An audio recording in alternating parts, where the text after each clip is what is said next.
Abra comigo a sua Bíblia em Atos capítulo 17.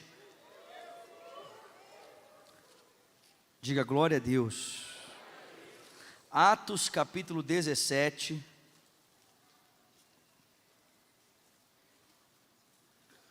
A partir do versículo de número 22. Nós vamos falar hoje sobre o cristão e a cultura. Diga comigo, cristão e a cultura. Não saia, nós vamos participar da ceia do Senhor, amém? Glória a Deus. Cristão e a cultura. Atos capítulo 17, versículo de número 22. Então Paulo levantou-se na reunião do Areópago e disse: Atenienses, vejo que em todos os aspectos vocês são muito religiosos. Pois andando pela cidade observei cuidadosamente os seus objetos de culto e encontrei até um altar com esta inscrição: ao Deus desconhecido. Ora, o que vocês adoram, apesar de não conhecerem, eu lhes anuncio. O Deus que fez o mundo e tudo o que neles há, é Senhor dos céus e da terra, e não habita em santuários feitos por mãos humanas. Ele não é servido por mãos de homens como se necessitasse de algo, porque Ele mesmo dá a vida a todos, o fôlego de vida às demais coisas. De um só Ele fez todos os povos, para que povoassem toda a terra, tendo determinados tempos anteriormente estabelecidos e os lugares exatos em que deveriam habitar. Deus fez isso para que os homens o pudessem encontrar e talvez tateando pudessem achá-lo, embora ele não esteja longe de cada um de nós, porque nele vivemos e nos movemos e existimos. Como disseram alguns dos poetas de vocês, também somos descendência dele. Assim, visto que somos descendência de Deus, não devemos pensar que a divindade é semelhante à escultura de ouro, pedra ou prata, feita pela arte e imaginação dos homens. No passado, Deus não levou em conta essa ignorância, mas agora ordena que todos e em todo lugar se arrependam, pois estabeleceu um dia que há de julgar o mundo com justiça, por meio do homem que designou, e deu prova disso a todos, ressuscitando-o dentre os mortos. Senhor, estamos diante de Ti, diante da Tua palavra. Obrigado, Senhor, por esse tempo tão maravilhoso de louvor, adoração. Obrigado, Senhor, por esse tempo tão maravilhoso de adoração por meio da entrega dos nossos recursos. E agora queremos continuar adorando o Senhor, prestando ao Senhor, ó Deus, a nossa reverência ante a Tua palavra, Senhor. Queremos ter olhos atentos, ouvidos inclinados, coração sensível, para ouvir aquilo que o Senhor deseja falar aos nossos corações. Ajuda o pregador dessa noite, para que com fidelidade ele possa expor a Tua palavra. Nós oramos agradecidos em o nome de Jesus, e quem crê diga amém. É muito interessante perceber a forma como o apóstolo Paulo se propõe a pregar o evangelho dentro da cultura do Areópago. A maneira como Paulo decide expor a escritura, aquelas pessoas que estavam na reunião do Areópago, é completamente diferente da maneira como Pedro decide pregar o evangelho em Jerusalém, em Atos capítulo 2. Após a descida do Espírito Santo, você deve se lembrar que Pedro, juntamente com os 11, se levanta para pregar o evangelho. E a sua nota introdutória do sermão é exatamente a citação do profeta Joel. Ele diz: olha, o que está acontecendo é o que foi dito pelo profeta Joel. Nos últimos dias, Deus há de derramar do seu Espírito sobre toda a carne. Os seus filhos e as suas filhas profetizarão, os vossos velhos terão sonhos, os vossos jovens terão visões, e até sobre os servos e as servas derramarei do meu espírito naqueles dias. E eu mostrarei sinais no céu e na terra, sangue, fogo, coluna de fumaça. O sol se tornará em trevas, a lua em sangue, antes que venha o glorioso e terrível dia do Senhor, e todo aquele que invocar o nome do Senhor será salvo. Mas era extremamente pertinente a maneira como Pedro está propondo pregar o evangelho. Afinal de contas, a multidão que estava ali reunida era composta de judeus ou de gentios prosélitos, homens que, apesar de não fazerem parte da nacionalidade judaica, haviam se convertido ao judaísmo, crendo que o Messias prometido à casa de Israel era a resposta de Deus a toda a humanidade. Mas o apóstolo Paulo agora, em um contexto gentílico, em que a cultura do templo, a cultura judaica não fazia menor sentido para essas pessoas, ele tem o desafio de expor o evangelho a essas pessoas, e ele precisa de se tornar então culturalmente relevante. E a fim de se tornar culturalmente relevante para essas pessoas, o texto diz então que Paulo, andando pela cidade, observou um altar construído a um Deus chamado desconhecido. E é a partir dessa inscrição, é a partir desse altar levantado a um Deus que aqueles homens nem conheciam, a um culto cultural, que Paulo começa a exposição do evangelho. Ele diz para aquelas pessoas: o que vocês adoram sem conhecer é o Deus que eu vos anuncio. Preste atenção, a fim de ser relevante no contexto do Areópago, Paulo precisava conhecer a cultura do seu tempo. Ele não podia ser um cristão alienado. Aliás, Paulo não apenas conhece a cultura do Areópago, mas ele conhece o que é lido no Areópago. Ele conhece os pensadores do Areópago. Ele cita filósofos aqui, ele cita Plotino, ele cita, se eu não me engano, Sócrates aqui. Ele conhece o que é lido no Areópago. Ele sabe os pensamentos por trás do Areópago. Então ele não apenas conhece o contexto cultural do populacho, mas ele também conhece a cultura, a filosofia que influencia e forma o pensamento daquelas pessoas que estavam no Areópago, a fim de ser relevante dentro da cultura do seu tempo. Mas eu digo para você que não apenas Paulo se preocupou em ser culturalmente relevante.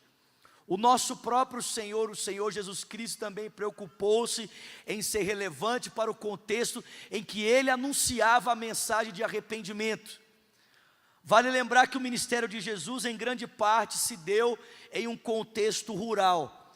Jesus, por algum motivo, evitava os grandes centros urbanos.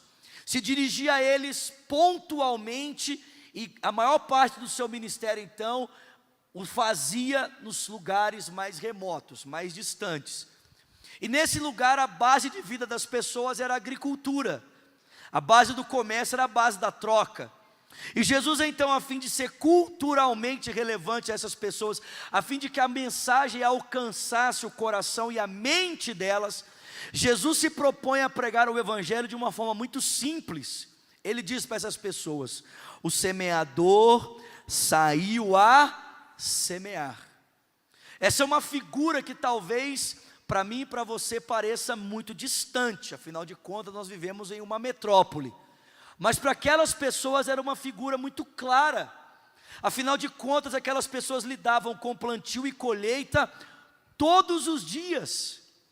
Ele diz para aquelas pessoas: olhem para as aves dos céus, elas não plantam, elas não colhem, todavia o Pai Celestial alimenta cada uma delas. Ele não vai cuidar muito mais de vocês, homens de pequena fé? Alguém pode dar uma glória a Deus aqui?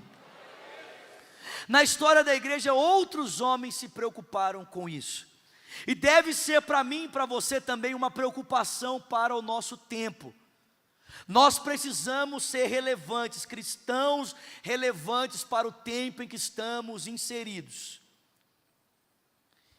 E antes de nós falarmos os vários posicionamentos que um cristão pode ter diante da cultura, eu quero rapidamente trazer para os irmãos aqui uma definição do que vem a ser cultura. Olha só, em sentido amplo, a palavra cultura refere-se ao cultivo de hábitos, interesses, língua, vida artística de uma nação, suas histórias, seus símbolos, suas estruturas de poder, suas estruturas de organização, seu sistema de controle, os seus rituais e a sua rotina. Tudo o que caracteriza a realidade social de um povo ou de uma nação, de um grupo ou de uma sociedade, os seus valores, atitudes e crenças, a isso chamamos cultura. E eu pergunto para você, você acha que é importante, a fim de sermos relevantes para o contexto em que estamos inseridos, conhecemos a cultura do nosso país? Sim ou não? Mas durante a história da igreja, existem formas distintas como um cristão pode se posicionar em relação à cultura. Essa é uma formulação de um teólogo chamado Ralph Neighbour.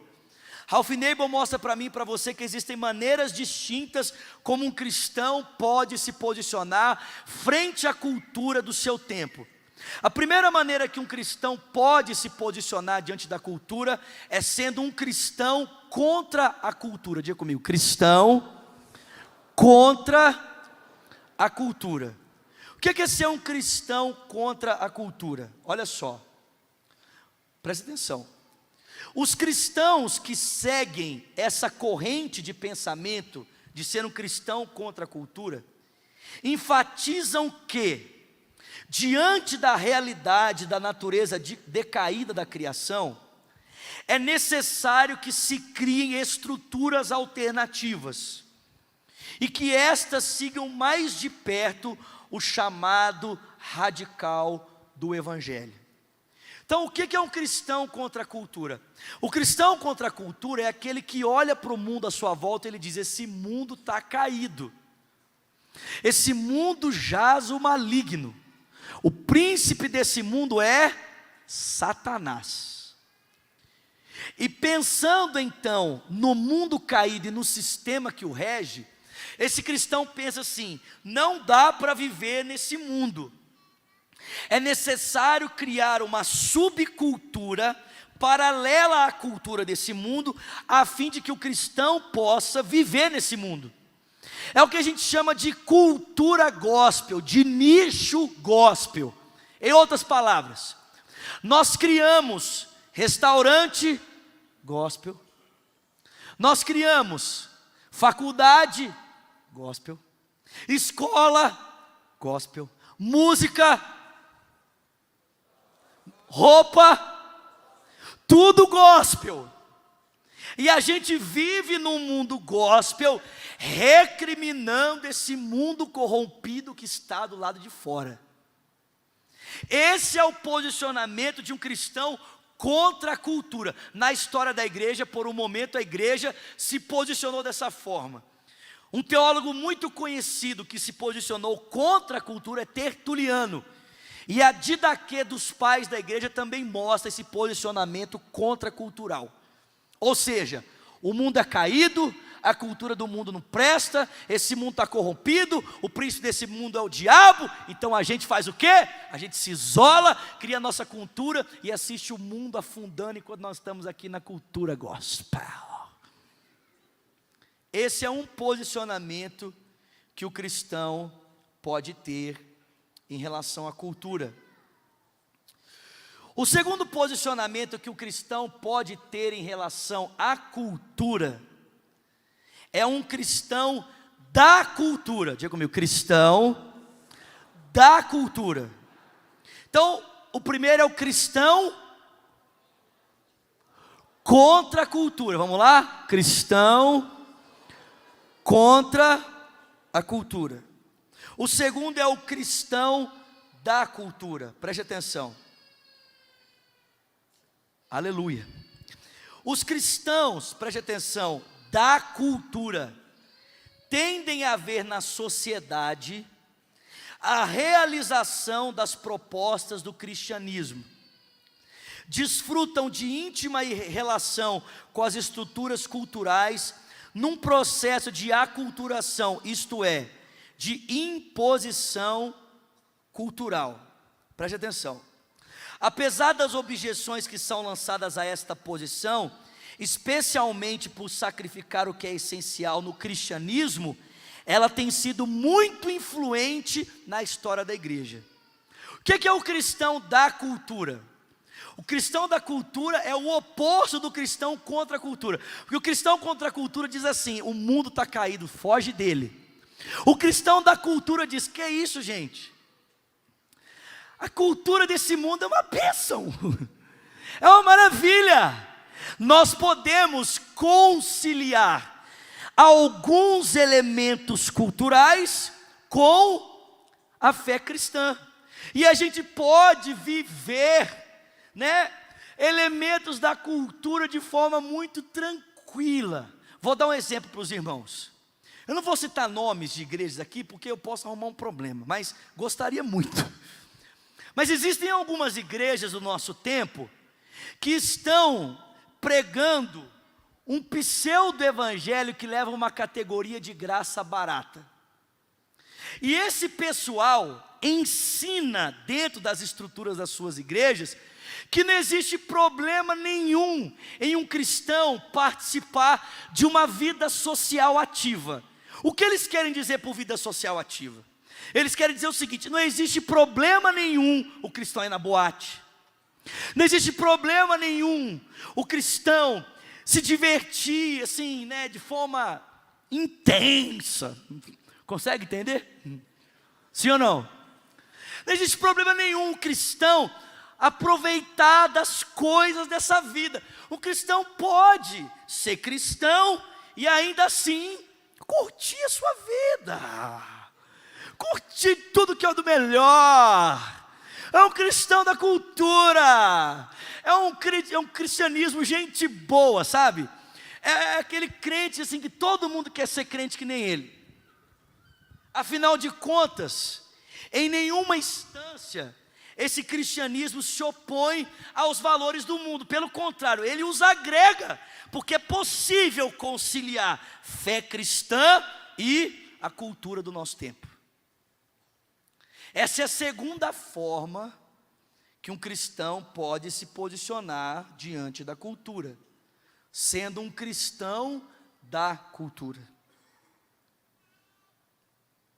A terceira forma que um cristão pode se posicionar em relação à cultura do seu tempo é ser um cristão acima da cultura. Diga comigo, acima. Mais uma vez, acima da cultura. O que é isso? Esse é um conceito católico medieval, influenciado muito por dois teólogos, Clemente de Alexandria e Tomás de Aquino, que buscavam uma unidade entre o cristão e a cultura, aonde toda a sociedade parecia hierarquizada. Vocês estão comigo aqui? Na Idade Média, o ensino eclesiástico alcançou todos os aspectos da sociedade. Suas práticas religiosas formaram o calendário, os seus ritos marcavam momentos importantes como batismo, confirmação, casamento e ordenação, e os seus ensinamentos sustentavam crenças sobre moralidade, significado da vida e a vida após a morte. Uma outra maneira de o cristão se posicionar diante da cultura é entender que toda a cultura deve estar subjugada à igreja. A igreja deve ser a estrutura máxima sobre toda a realidade cultural, e é ela quem deve determinar como a cultura abaixo dela deve ser organizada. Esse era o pensamento da igreja católica medieval. Então toda a sociedade era dirigida por quem? Pela igreja. E a igreja que dizia como as artes, como a escrita, como a teologia, como a ciência, como a sociedade civil deveria se organizar. Tudo era regido pela igreja. A sociedade se organizava em uma hierarquia, e no topo dessa hierarquia estava a Igreja Católica Apostólica Romana. Essa é uma terceira maneira como o cristão pode se posicionar em relação à cultura. Vocês estão comigo aqui? Uma quarta maneira como o cristão pode se posicionar em relação à cultura. Vocês estão vendo que eu não disse que nenhuma delas é a certa ainda, amém, irmãos? Nós vamos chegar lá. Mas eu estou mostrando para você como os cristãos podem interagir com a cultura na história da igreja. Quarto posicionamento: o cristão e a cultura em paradoxo. Diga para o irmão do seu lado: o cristão e a cultura em paradoxo. O que é isso? Essa posição está associada a dois pensadores. O primeiro deles, Martinho Lutero. Diga comigo, Lutero. E o segundo, um filósofo cristão, existencialista, teísta, cristão, Søren Kierkegaard. Escuta, esta posição mantém o entendimento bíblico da queda e da miséria do pecado, e o chamado para se lidar com a cultura. A relação do cristão com a cultura é marcada então por uma tensão dinâmica entre a ira e a misericórdia. Lutero enfatizou esse tema com a sua doutrina dos dois reinos. A mão esquerda terrena segura a espada do poder no mundo, enquanto a mão direita celeste segura a espada da palavra de Deus, do seu Espírito. O cristão permanece livre em sua consciência, cativa à palavra de Deus. O cidadão é chamado a obedecer às ordens e obrigações dos reinos ou do reino terreno. Essa quarta posição vai dizer para mim e para você o seguinte: olha aí que maravilha, vamos aplaudir o pessoal lá em cima, gente? Vamos aplaudir forte. O pessoal acabou de criar essa arte aqui, tá bonita sim ou não? Eu gostei muito, você gostou? Só alguns gostaram? Ô senso crítico miserável, irmão. Quem gostou aqui?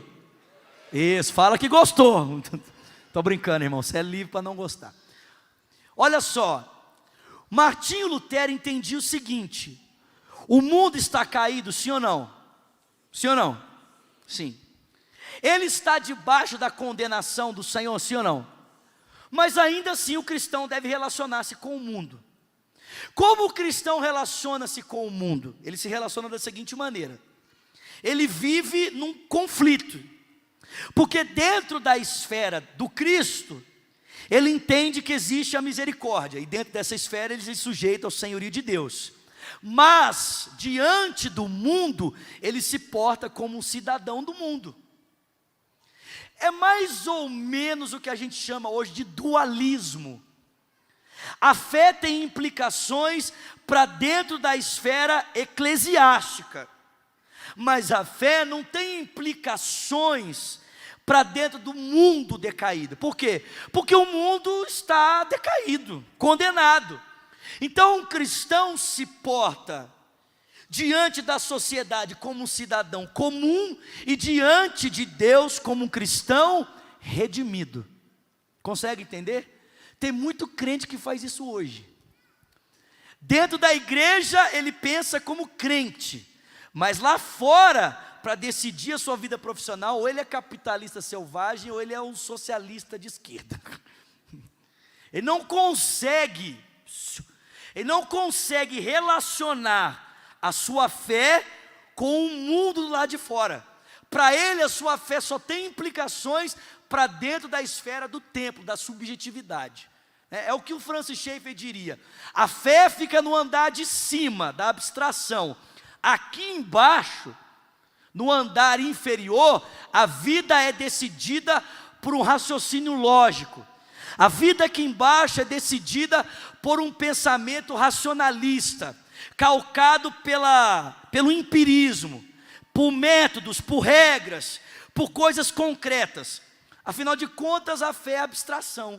Ela não tem relação com a vida real. Ela só tem relação com a subjetividade. O mundo que a gente vive pensa assim. A sua fé é para a sua individualidade, para a sua esfera pessoal. Não vem falar de fé em ambiente de sala de aula, não vem falar de fé no ambiente de trabalho, não vem querer pensar a economia pelo senhorio de Cristo, porque isso tem a ver apenas com a tua subjetividade, com a tua individualidade. Martim Lutero tinha essa ideia a respeito de como um cristão deve se portar diante da cultura. Mas eu acredito, irmãos, para nós encerrarmos aqui essa reflexão de hoje, que o melhor pensamento que um cristão pode ter em relação à cultura é o cristão como um agente de transformação da cultura. Nós nem devemos ser contra a cultura, nem devemos ser culturais, nem devemos pensar que estamos acima da cultura e nem nos relacionarmos paradoxalmente com ela. A nossa posição deve ser a posição de quem entende que os vários aspectos da cultura precisam ser alcançados pelo senhorio de Cristo. Eu esperava ouvir um glória a Deus, um aleluia, um amém. Os principais pensadores desse posicionamento são gente que eu adoro, gente que eu gosto muito. Primeiro, Agostinho de Hipona. Não é o Agostinho da grande família, amém? É o de Hipona, é o que os católicos chamam de Santo Agostinho. Bendito seja para sempre, amém. Estou brincando. Segundo, João Calvino. Diga, João Calvino. Escandaliza não, irmão. Terceiro, John Wesley. Esses caras, que maravilha. Só nome de gente bonita, cheirosa. Agostinho de Hipona, João Calvino e John Wesley. São alguns dos homens que entenderam que os cristãos devem ser agentes de transformação da cultura. Diga glória a Deus. Afirmando que, por mais iníquas que sejam certas instituições, elas não estão fora do alcance da soberania e da graça de Deus. Vamos dizer isso juntos? Fala comigo. Por mais iníquas que sejam certas instituições, elas não estão fora do alcance da soberania e da graça de Deus. Olha, se existe um meio dessa sociedade que eu penso ser corrompido, é o meio da moda. Eu particularmente, não estou dizendo que ele é o único não, tá bom? Mas esse meio é corrompido, mas até ele, que na minha interpretação, penso eu ser muito corrompido, ele não está fora da zona de soberania de Deus.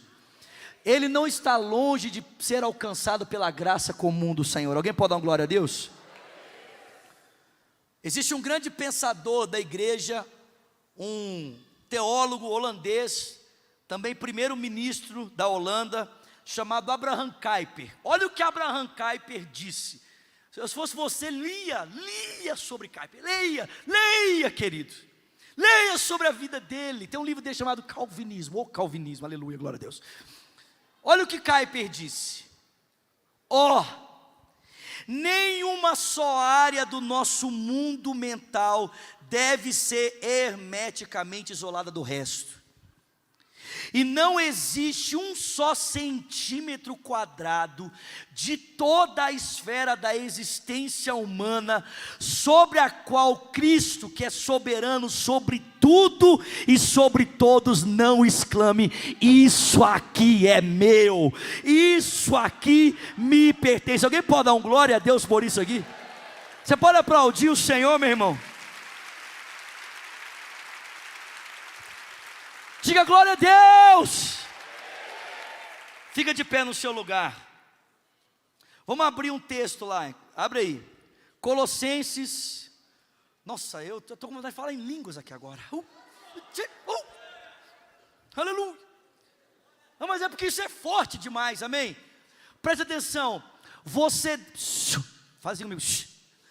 Você deve ser um cristão que se preocupa com a transformação da cultura. Não importa qual área você esteja inserido. Ah, pastor, eu sou um engenheiro mecânico. Cristo pode ser glorificado na engenharia mecânica. Pastor, eu sou um engenheiro de produção. Cristo pode ser glorificado na engenharia de produção. Pastor, eu sou um médico. Cristo pode ser glorificado na medicina. Pastor, eu sou um administrador de empresa. Cristo pode ser glorificado na administração da sua empresa. Pastor, eu sou um estudante. Cristo pode ser glorificado nos seus estudos. Pastor, eu sou um lixeiro. Cristo pode ser glorificado na sua catação de lixo. Aleluia. Pastor, eu sou uma dona de casa. Meu irmão, essa terra está para descobrir como uma dona de casa pode glorificar o nome de Jesus. Nossa, vocês não dão glória a Deus, vocês não falam aleluia. Você acha que só pregar glorifica o Senhor Jesus? Você acha que só fazer missões glorifica o Senhor Jesus? Presta atenção, eu estou acreditando que Deus vai levantar gente inteligente, capacitada, bonita, cheia do Espírito Santo. Vai recebendo aí, crente, aleluia, para fazer a diferença nessa sociedade, nesse tempo, em nome de Jesus. Gente que vai ser usada para transformar a educação física dessa cidade, a maneira como se pensa, o cuidado com o corpo nessa cidade, aleluia. Alguém pode dar glória a Deus aqui? Meu irmão, nós fomos chamados para mudar a cultura do nosso tempo. Nós não fomos chamados para construirmos uma subcultura gospel. Ah, eu vivo no meu mundinho gospel. E aqui nesse meu mundinho gospel, Satanás nunca vai me tocar. Mas você também nunca vai tocar o mundo à sua volta. Não vai fazer diferença para ninguém. Ah, eu vou ser um cristão da cultura. Não, porque abraçar os elementos culturais vai subtrair os elementos essenciais da tua fé, querido. Você também não pode pensar assim, não, a igreja tem que mandar em tudo. A igreja não tem que mandar em nada, quem tem que mandar em tudo é o Senhor. A igreja é apenas uma esfera das muitas as quais Deus criou na sociedade. A igreja não tem que mandar em nada, quem tem que mandar é o Senhor. Ah, o cristão vai se posicionar de maneira paradoxa. Eu vivo uma vida na igreja e outra vida no mundo. Também não. A fé que você aprende aqui no domingo tem que ser aplicada na segunda, na terça, na quarta, na quinta, na sexta. Aí no domingo você volta e ouve mais e coloca em prática na segunda, na terça, na quarta, na quinta, na sexta, no sábado. Tem alguém comigo aqui? Cara, eu acredito que isso pode acontecer. Desculpa se eu sou utópico para você, mas eu acredito nisso. Colossenses 1, versículo 15. Estão cantando parabéns em algum lugar aí. Colossenses 1,15. Ele é a imagem do Deus invisível, o primogênito de toda a criação.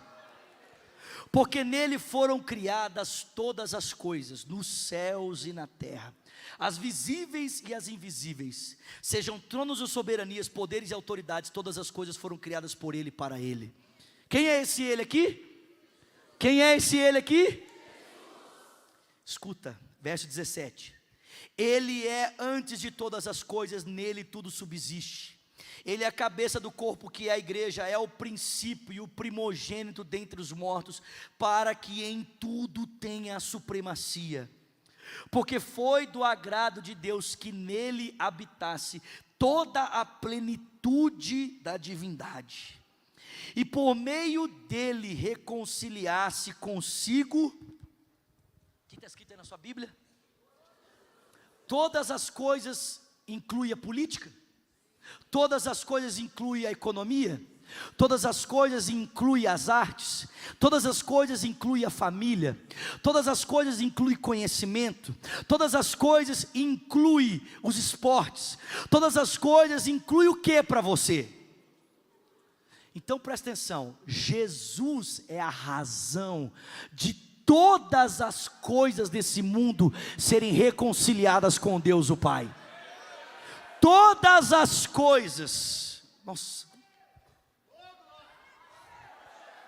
diga comigo, todas, tanto as que estão no céu, quanto as que estão na terra, estabelecendo a paz pelo seu sangue derramado na cruz. Alguém diga glória a Deus. Vamos aplaudir o Senhor, igreja.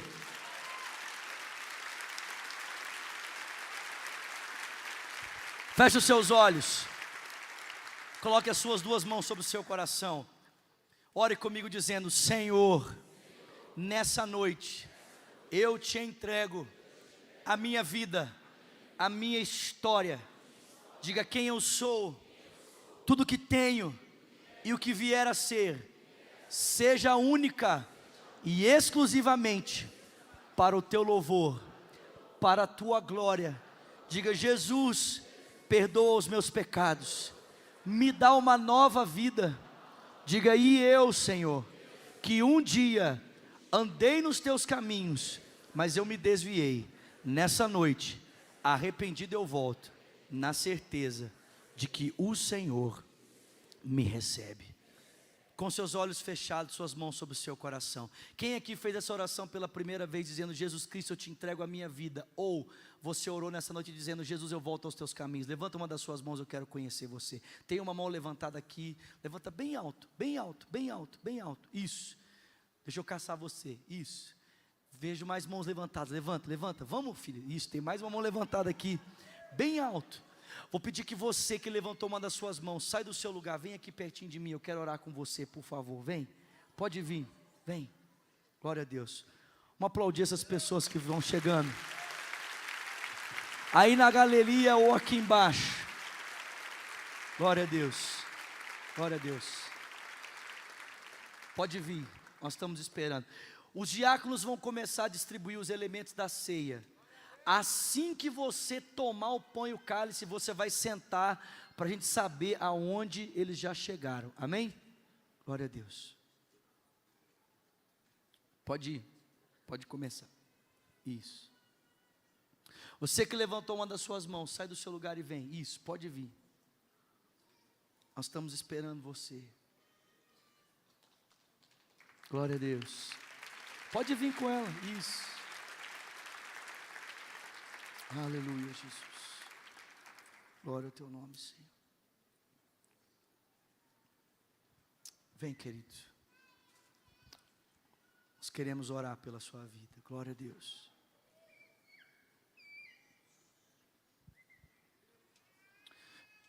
Eu olho para a cruz, e para a cruz eu vou, seu sofrer participar. Cante. A sua obra vou cantar, meu Salvador, o meu Salvador, na cruz mostrou o amor do Pai, o justo Deus,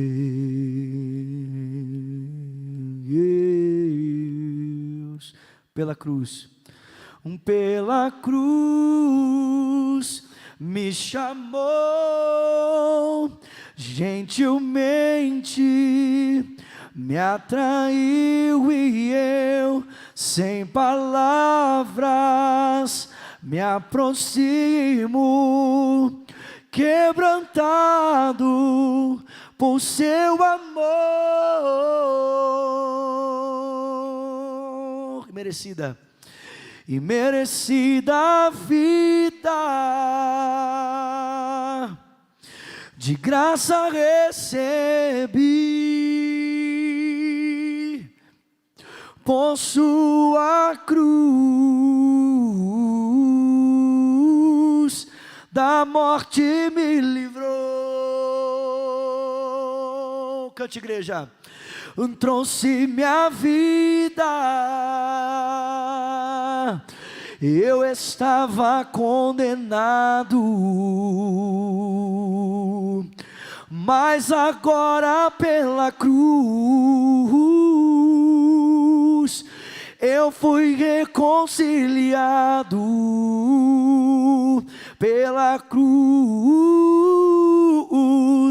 Pela cruz me chamou,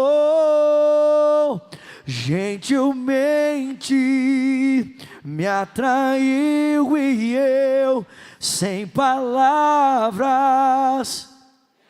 fica de pé no seu lugar, quebrantado por seu amor, pela cruz me chamou, gentilmente me atraiu e eu, sem palavras, me aproximo, quebrantado por seu amor. Impressionante é o seu amor.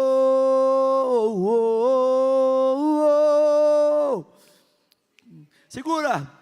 Que me redimiu e me mostrou o quanto é fiel.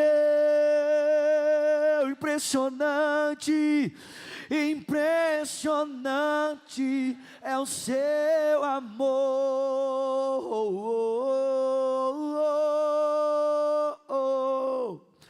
que me redimiu e me mostrou o quanto é fiel. Pela cruz me chamou,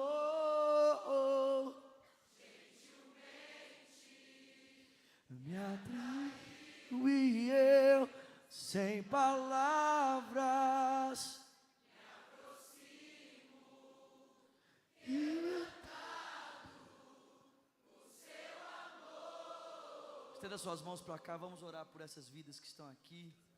Senhor, nós te agradecemos nessa noite pela decisão desses irmãos de confiarem a vida deles ao senhorio do teu Filho. Senhor, nós oramos para que o Senhor marque nessa noite a história deles, que a vida deles nunca mais seja a mesma, para a honra e para a glória do teu nome, em nome de Jesus, amém. Olha só, nós queremos só mais 2 minutinhos da atenção de vocês. Nós queremos anotar o seu nome, o seu telefone. A gente quer ajudar vocês nessa caminhada ao lado de Jesus Cristo. Esse pessoal que está de colete vai conduzir vocês aqui a uma sala à minha esquerda. É bem rapidinho. Assim que terminar lá, vocês podem voltar. A gente vai estar aqui ainda. Tudo bem? Pode ser? Então tá bom. Podem acompanhá-los então. Não vou pedir para ninguém aplaudir, porque senão vai virar uma festa aqui. Os que estão sem cálice na mão, podem aplaudir, amém? Isso. É bom que eu já pergunto para você, o que você está fazendo sem o cálice, né, amém? Levante bem alto o pão e o cálice. O apóstolo Paulo diz em 1 Coríntios capítulo 15, porque eu recebi do Senhor o que eu também vos ensinei, que o Senhor Jesus, na noite que foi traído, tendo dado graças, ele partiu o pão e disse: esse é o meu corpo, que é partido por vós. Fazei isso todas as vezes que comerdes em memória de mim. De semelhante modo, depois de haver ceado, ele tomou o cálice da nova aliança no seu sangue. Ele disse: esse é o cálice da nova aliança no meu sangue. Fazei isso todas as vezes que o bebedes em memória de mim, porque todas as vezes que comerdes o pão ou bebedes o cálice, anunciai a morte do Senhor, até que Ele venha. Para a glória de Cristo, por causa da sua morte, por causa da sua ressurreição, porque temos comunhão com Deus e uns com os outros. Essa é a razão de participarmos desse momento, amém? Todos juntos, vamos comer do pão e beber do cálice.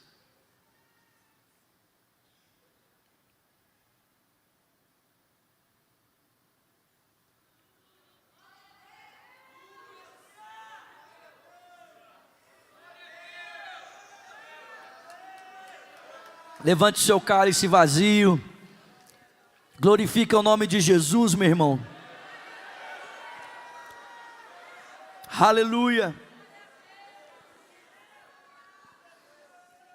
Que a graça do nosso Senhor Jesus Cristo, o amor de Deus o Pai, a comunhão e o consolo do Espírito seja com o povo de Deus, aqui e espalhado em toda a terra, desde agora e para sempre. Quem crê, diga amém. Dá um abraço a quem está do seu lado. Vai na graça, vai na paz. Até domingo que vem, se Deus quiser. Amém, meu irmão? Vai fazer diferença na cultura, meu filho.